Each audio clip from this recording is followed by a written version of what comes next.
ធ្លាប់តែលឺចាស់អ្នកភូមិអ្នកស្រុកនិយាយថាអង្លងស្បៃអូស្ទឹងចិត្តភូមិទេសភាពស្អាតទឹកហូរស្អាតទឹកធ្លាក់ស្អាតឆ្ងល់ទៅអង្លងស្បៃនៅឯណាបើដល់ពេលនឹកឃើញថាតនេអត់សុខក៏នាំគ្នាទៅដើរលេងទឹកធ្លាក់អង្លងស្បៃហើយនៅអង្លងស្បៃនេះគឺសម្បូរត្រីយរុំទឹកទេសភាពស្អាតមែនតែនបងប្អូនប៉ុន្តែដោយសារតែការធ្វើដំណើរទៅលេងរបស់ខ្ញុំភ្លើងបាញ់ត្រីព្រួយបាញ់ត្រីទៅដល់ដើរទៅបាត់ធ្លាក់ចូលទឹកបាត់ហើយទេសភាពតាមដងផ្លូវដែលយើងធ្វើដំណើរទៅលើលងថ្មីគឺថាស្រស់ស្អាតមែនតើដោយថាផ្លូវនៅបនខាងលងថ្មីនេះអត់ទាន់មានបងប្អូនណាស្គាល់ណាដើរយើងរៀងអិលបន្តិចឃើញទេប្រូខុំដើរក៏ដួលឡើងនេះបែកគៀងដៃមែនតើបងប្អូនជាងដៃហើយទេសភាពឃើញតែស្រស់ស្អាតតែបងប្អូនហើយនេះគឺជាកន្លែងថ្មីមួយលាក់ខ្លួនក្បែរភូមិនៅឃុំតាតៃលើស្រុកមកបាំងទីរំខេតកោះកុងហើយទេសភាពនៅឡើងតាមដងផ្លូវលងស្បៃនេះគឺថាស្អាតមែនតើខែនេះដោយសារតែភ្លៀងធ្លាក់ម្ដងភ្លៀងរយៈប៉ុន្មានថ្ងៃនេះភ្លៀងមិនធ្លាក់ម្ដងទេភ្លៀងមួយថ្ងៃនេះធ្លាក់ 4-5 ថ្ងៃជុំគ្នាទឹកលឹងខោហើយថ្មវិញដុះស្លេស្អាតខៀវជ្រុងពណ៌បៃតងស្រស់ស្អាតតែហើយការធ្វើដំណើររបស់ខ្ញុំពីអ្នកប្រូសង្គម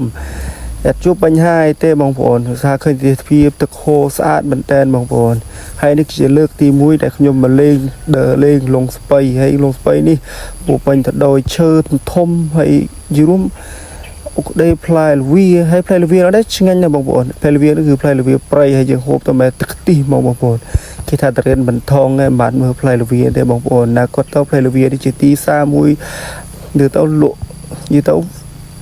កាត់ថ្លៃមិនបានមកឆ្ងាញ់ទៀតបងប្អូនហើយខាងផ្លែលងស្បៃយើងដើមដល់ហើយឃើញយើងសបោត្រីសបោយរួមថាបរិយាយប្រាប់ថាមិនទេបងប្អូនគឺខ្ញុំថតយ៉ាងដោយសារតែទឹកដៃយើងថតអសុបានល្អអញ្ចឹងក៏ខ្ញុំក៏ថាទេសភាពក៏ស្អាតមានទាំងច្រើនហើយដូចថាផ្លូវវិញអានេះគឺកន្លែងស្ទឹងអសុធំកន្លែងតូចបន្តិចឡើងទៅតូចមិនហូរប៉ុន្តែទេសភាពខ្ញុំជឿថាស្អាតតែបងប្អូនឥឡូវនេះធំហូរស្អាតតែគណៈឡើងដើរធ្លាយឲ្យត្រីឥឡូវទឹកហូរត្រីប៉ុន្តែធ្វើបាត់ព្រួយធ្លាក់ទឹកក៏បាននេះឥឡូវតម្រៃកាច់ដំជេគេព្រិញផ្លេចថាព្រៃរំនេះក៏តម្រៃក៏មិនណយដែរតម្រៃក៏មកជាចិត្តភូមិដោយសារតែវាគៀកភ្នំជើងភ្នំគៀកយរួមគៀកភ្នំដល់ពេលតម្រៃវាចុះមកដល់ហើយតម្រៃហើយនេះមួយខែឬក៏2ខែយំ 3-4 ដងយំលឺដល់អ្នកភូមិដល់ចិត្តផ្ទះហ្មងអានេះជាងដើរមកបុកខ្មុំមកយកខ្មុំបានមកបុកទៀតហើយប្រគំមកហ៊ានចេះយកខ្មុំយកអីទៀតណាហើយសម្រាប់ខ្ញុំខ្ញុំអត់ហ៊ានយកទេខ្មុំបើយកអាម៉ាល់បាត់ហើយព្រោះខ្ញុំធ្លាប់លេងអាម៉ាល់ស្រាំងតិចឥឡូវមកដល់ទីតាំងអង្លងស្បៃហើយគឺយើងធ្វើដំណើរហាលថាតាមផ្លូវយើងខាងលើយើងអត់មានដើរអញ្ចឹងយើងហាលឲ្យទឹកវាមិនចូលមកទេព្រោះជាលិចក្បាលយើងទៅហាលទៅលើប៉ុន្តែកន្លែងយើងដេកហ្នឹងយើងមិនដេក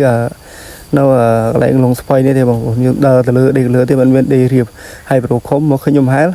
តាមខ្ញុំទៀតអត់ខ្លាចអីទេប៉ុន្តែរបស់នេះអត់មានអីត្រូវខ្លាចហើយសួរសប្បាយអត់ងាប់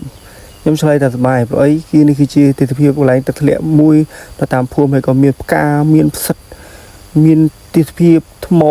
ទឹកខូយរួមថាបរិយាកាសដុំនេះអ្នកចង់បោះតង់ដើរលេងកំសាន្តហើយបានចិត្តផ្ទះវាមិនឆ្ងាយប្រហែលតែបើយើងធ្វើដំណើរដើរយូរប៉ុន្តែជិះម៉ូតូអាចដើរជិះម៉ូតូតែមួយផ្លែតដល់ហើយប៉ុន្តែខ្ញុំឆ្ងល់មែនតើបងប្អូនកន្លែងនេះសោះចិត្តផ្ទះសោះហើយអ្វីបានខ្ញុំមិនដឹងធ្លាប់ទៅលឺអ្នកភូមិចាស់អ្នកស្រុកនិយាយថាលងស្បៃស្អាតមកដល់មានណាបងប្អូនហើយស្អាតមែនមើលទិដ្ឋភាពតាមតាមនិយាយថាមកហ្នឹងលក្ខណៈថាដូចស្ទឹងហ្មងឃើញស្អាតនិយាយថាឃើញស្អាតនេះខ្លះថាមិនក៏និយាយថាស្អាតព្រោះឃើញស្អាតមែនបងប្អូនហើយយើងមកដល់ខាងលើដីរៀបស្រួលយើងក៏រៀបតង់បោះតង់រៀបចំកាប់ពុះដើម្បីប្រកាត់ដាំទឹកប្រខ្វេអញ្ចឹងណាបងប្អូនចែកដន់អីយកខ្វេទៅតែមកខ្ចប់ទៀតហ្នឹងហើយដល់កោជើងនេះយើងថារៀងរោគរ៉ាដែរ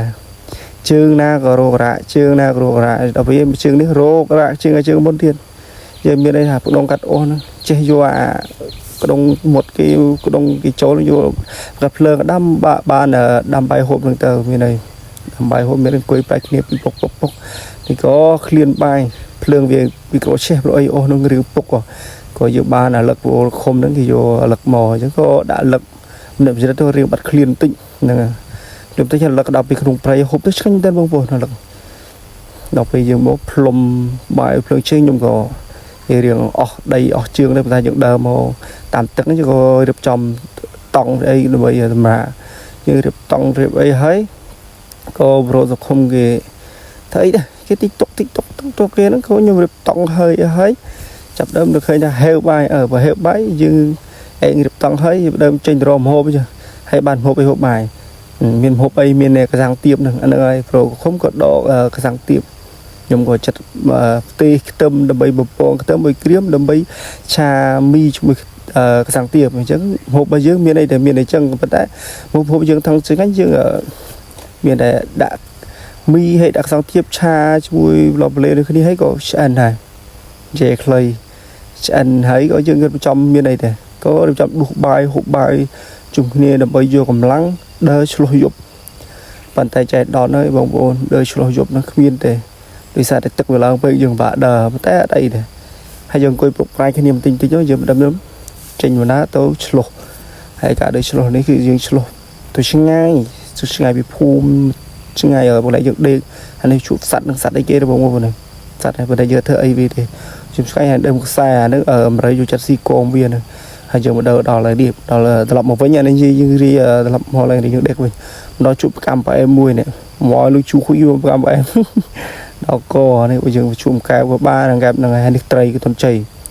mùi nâng bây giờ cho cái lạc ló tray áp luôn như dương trâu vô tục ba nhằng tôi chụp bạn có mấy ba nhà tray nâng rồi ban chập tray nâng cho một thầm hộp rồi dương đờ mà đào nạo với như rồi đẹp chậm đề chân bị bắt có ban một đo hay dương rồi chụp chậm cắt phơi đầm bay đầm tức không có về hãy có nhôm cái đấy nè coi không kiêng coi dùng răng kia các bên răng chốt dùng mạnh để tòng mười cái nhôm này dùng mạnh để tòng mười cái nhôm dùng đi từ đây từ chương cái này tòng với tôi rồi miền na còn được hình như nó đâm tức vào về vì vậy trong đầm pua miền đầm pua mọi đặc về đầm cao một bát cà sẽ clean bay clean tức đây về này gì luôn thấy nhôm bất nhiên về rồi và ta nhập bất quát về bàn như bò dài ta khô một khô có tiền rồi và đã về bàn mền hay kia thì tam là lại dựng để đâm chơi lực tầm thôm hay chưa có dựng ở như này để có về hơi bạ mà tích rồi dựng riệp tông đầm bay tờ nà riệp tông riệp ấy tục mấy riệp trong tờ nà tiết cứ tờ te này bông buồn và dựng riệp tông hơi rồi riệp tranh tờ te rồi ca số đầm nơi với dựng tờ te dựng đỡ flow đến ngay tích rồi dựng sẽ đỡ tham ô thôi nhờ rồi dựng đỡ tham spin bọc tờ tham flow cho ca cái chân gò với lô nàyคือnhôm xôm chọc nâng tam đàn nhôm được với lô rồi thì